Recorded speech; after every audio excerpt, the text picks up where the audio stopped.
What's up, everybody? Brothers, sisters, psychonauts, and seekers of truth. It is Ananka, and welcome to my bazaar. Today, I have an LSZ trip report for you.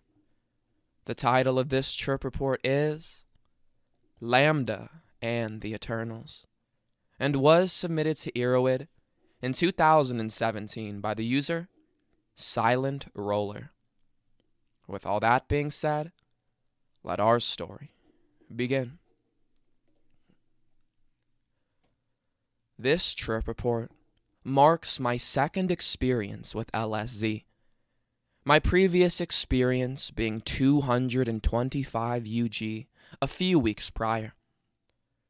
Whilst I have various experience with LAD, ranging up to 600 UG, I can safely say that this will rank as one of the most intense and life-changing psychedelic experiences of my life. The story is this. After taking a trip to my university town, I decided to bust out my stash of LSZ one glorious sunny morning. The intention was to have a 1.5 tab trip out in the sunshine, much like my LAD trip report. However, after spending the first half of the morning watching the Skinner and Picard Vice documentary about their LSD operation and orange sunshine acid, it put me in a yay for psychs mood.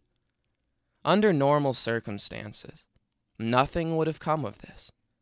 But then a mate of mine popped round and informed me that he had eaten some LAD. I decided that my LSZ trip was going ahead and decided to cut off a strip of 4 from the sheet. I picked up the 4 tabs, and I was suddenly overcome with a sense of courage or foolishness. And as if on autopilot, I placed all 4 in my mouth and swallowed them. I apologize in advance for the hazy time estimates. 11 a.m. Head out the front door with my mate, who I shall refer to as E, feeling a strange sense of bring it, and what have I just done at the same time. Before anyone asks, this was not some attempt to fuck myself up or anything of the sort, but rather my desire to experience the higher levels of tripping, even if just once. My friend E and I are both in joyous moods, and we decide to make the most of this lovely weather. 11:30 a.m. Definitely starting to feel a little off. A sense of nervous energy starts to ebb over my body, almost like a faint electric current. Oddly, this feels quite pleasurable as I walk briskly along the pavement towards the seafront with E. I notice immediately that a slight mindfuck is starting to creep into my headspace, as my thoughts begin to become occasionally scattered, as I struggle to maintain an internal monologue with myself. I realize that I haven't actually conversed with E in the last 10 minutes, as I become lost in my own thoughts, and I suddenly snap out of it and try to converse with E. 11:45 a.m. The come-up is starting to smash me in the face, and I start to feel slightly disassociated whilst walking, and I tell E I have to sit down. By now, the AL has begun to affect E, and we decide to rest on a bench overlooking the sea as E starts to get a major fit of the giggles. I notice a slight body load start to creep in as the form of slight neck tension, together with some underlying nausea. I decide to listen to a few songs on my iPod, Smooth by Santana, to try and distract myself from the hard come-up. It is here I realize that music is enhanced to the point of almost being orgasmic. As I start to hear notes and beats that I never thought possible within the song, the vocals begun to merge into one long, continuous whine. I jumped up from the bench as a wave of electric stimulation encapsulated my body. Struggling to sit still, I decided to pace up and down the road. Sensing that I was coming up alarmingly hard, E decided to move us to a more private spot on the seafront. Midday. By now, the electric sensation was washing over me at irregular intervals, as a sense of extreme euphoria started to build. Staring out to the sea, I burst out laughing almost hysterically as the sea took on a red hue. I found this highly amusing, as I attempted to explain to E that the world was covered in tomato sauce. Looking back, I was already on my way to oblivion at this point, as open-eye visuals had begun to invade my visual field.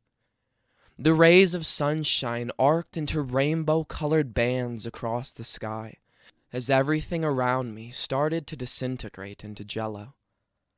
I looked at E, who appeared to have a spiral forming upon his head that radiated with the light from the sun.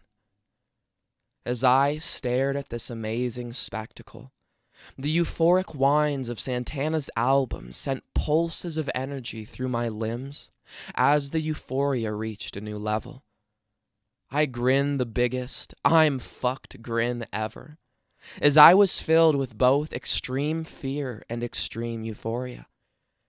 I knew I hadn't even begun to hit the peak of my experience yet, but I was already starting to lose sense of myself, surroundings, and reality.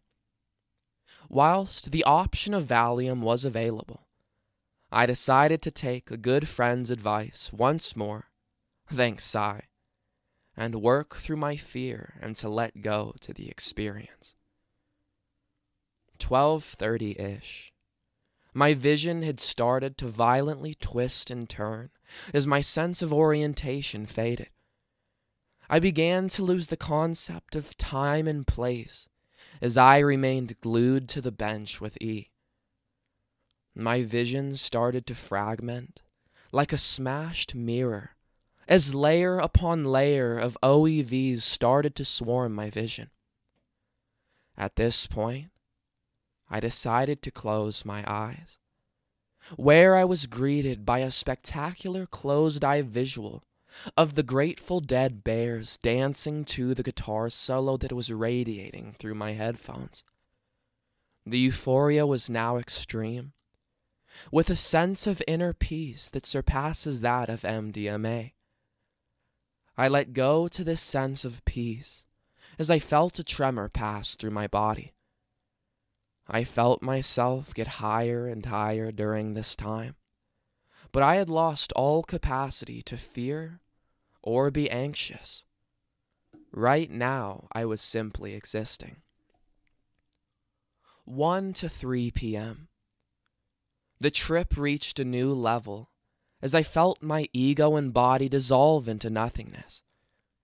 I had become part of the universe, a molecule in which my only purpose was to be. I can't be sure if this was some kind of closed-eye visual, but I descended into what could be seen as another dimension, where I was greeted by these mysterious beings. They appeared more like silhouettes that spoke in a language I couldn't comprehend. Despite this, I somehow understood that I needed to be less hard on myself and make time for myself outside of work commitments. I also gained the realization that the universe is far deeper than I once imagined, and perhaps there is another layer or dimension with some kind of higher being. God, I sound like a right acid head now. However, for those brief moments, I felt what it must be like to be God. A person with no ego, no anxiety, but to simply exist in perfect calm. I couldn't tell by now if my eyes were opened or closed, but I do remember looking at E and hearing his voice within my head. This creeped me the fuck out at first, and strangely, E looked equally as spooked. I suddenly realized that I could communicate with E, or so I thought, without opening my mouth. We entered into fragmented discussions about what we were experiencing and how this was possible. I saw a rainbow form from the fingertips of E as he waved his hands about in the air, as the wind then swept up the rainbow tracers and scattered them into tiny diamonds that fell from the sky. I closed my eyes once more and saw thousands of letters in a mysterious language scattered throughout my vision, much like the Matrix code. I noticed that Deep Forest had started to play on my iPod, and those weird little voices throughout the track seemed to influence the CEV, as many unrecognizable terms started forming from the letters. It is worth noting that the neck tensions had increased slightly at this point, and the body load became slightly noticeable in the form of slight tremors and muscle tension. Whilst it wasn't anything significant, I felt that it was noticeable throughout the peak of the trip. However, I feel that moving about could have solved this issue. 4 to 6 p.m. Throughout this time, I still experienced intense and detailed OEVs, and some CEVs that I will never forget. Me and Dee were still on the same beach, and I remember watching the waves of the sea fragment into small fractals that would then spread their own small rays of light through the air. This was a beautiful sight, which amused me for quite a while. I then felt as if I was on a ship, simply sailing towards the horizon that was awash with a bright yellow light, although I suddenly snapped back to reality as I realized I was becoming lost in my own head. I found the mindfuck pretty bad at this point, and I was unable to form a sentence in my own head, let alone speak out loud. I would start thinking of a sentence, and then it would fragment into a million pieces as I struggled to understand the meaning of the words I was trying to say. After a while, we managed to gain enough lucidity to begin our voyage back home. In hindsight, this was probably a stupid idea, as the world was still swirling fairly violently. So how I didn't get run over, I will never know. E, however, appeared to be on the downslope of his AL experience, so obviously was a bit more together than myself. 6 to 8 p.m. The visuals were beginning to wane at this point, as I started to regain composure of myself and reality. The body load was almost non-existent at this point, although my legs and back felt slightly sore from being sat in one place all day. There was still significant patterning and thought fuckery at this point, but it was nothing that was so severe that it kept me from functioning. I decided to spend the rest of the trip sitting in the back garden, watching the sun in the sky whilst conversing with E. As we sat talking, I was overcome with a sense of beauty regarding nature and the world, as I saw all the minuscule details on individual flower petals, a sight that was truly stunning. I decided to put on a homemade music track by our very C. Ingwe, and it literally blew me away, as I heard each beat and note in a clarity which sent euphoric pulses throughout my body and caused the OEVs to resonate to the soundtrack. I stuck the track on repeat and just laid back and enjoyed the contentment. 9 to 10 p.m. The show was now coming to a close, and I sat in the garden, spliff in hand, trying to come to terms with what I had just experienced today. I felt enriched, enlightened, and rejuvenated, as I felt I had not only worked through some problems, but been reborn in a rather strange sense, as I had left my old ego behind. A few open-eye visuals remained in the form of patterning on walls, which was intensified when smoking a joint, but I managed to fall asleep relatively soundly at around 1 a.m. The next day, I felt joy and happiness, unlike any I have before. My outlook was extremely positive, and I awoke with a new outlook and view of the world. I got what I came for, a psychedelic experience that will not only stay with me for the rest of my life, but shine a new light on how I view the world. This, in my eyes, makes LSZ one of the finest ergoloids I have ever tried, better than AL in my opinion. It is beautifully intense, incredibly introspective, and wonderfully visual. Whilst I am incredibly happy that I bought a massive sheet of this, I would be unlikely to take this dose again, as I feel that it is far too heavy to be considered as a recommended dosage for regular use. PLUR-SR.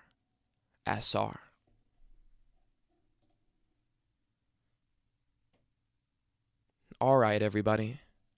That is the end of our story. If you enjoyed it, don't forget to like, share, subscribe. Share with us your LSZ experiences down in the comments below. Check out the other videos and playlists on my channel, and I will see you in the next one, fam. Deuces.